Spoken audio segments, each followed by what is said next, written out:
What's up, guys? Thank you for joining us on YouTube. Jake and I are out of state this weekend on a little hunting trip and just kind of wanted to give you a rundown on our camping setup.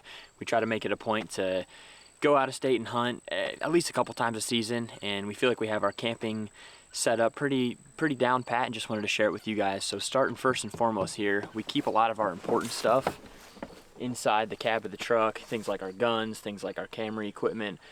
I don't have a bed cover for my truck bed, so this is where we keep the important things. That way I can lock the truck, it all stays secure inside there. So moving along back here, we have two separate totes that I would consider being our camping totes.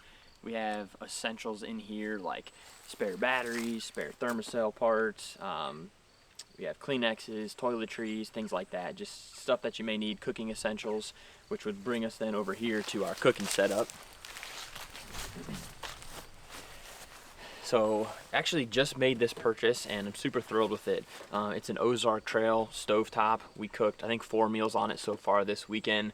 So that's been really handy, and recommend getting something like that. That way you can have a nice warm meal around the fire after you get done hunting or before you go out.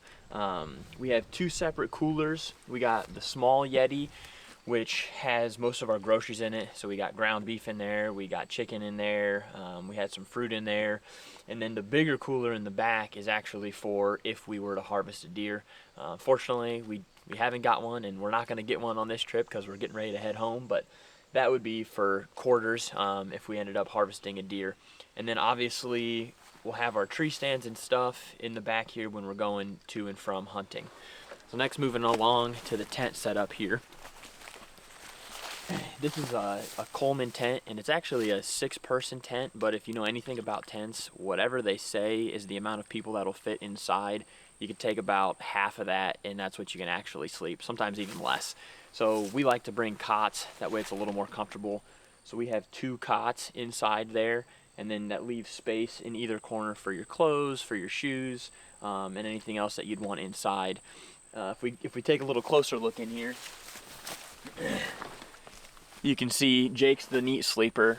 I move a lot in my sleep. My setup's all messed up, but we always recommend sleeping like either feet to feet. Well, actually, yeah, typically feet to feet, because if you're sleeping head to head, that's just weird.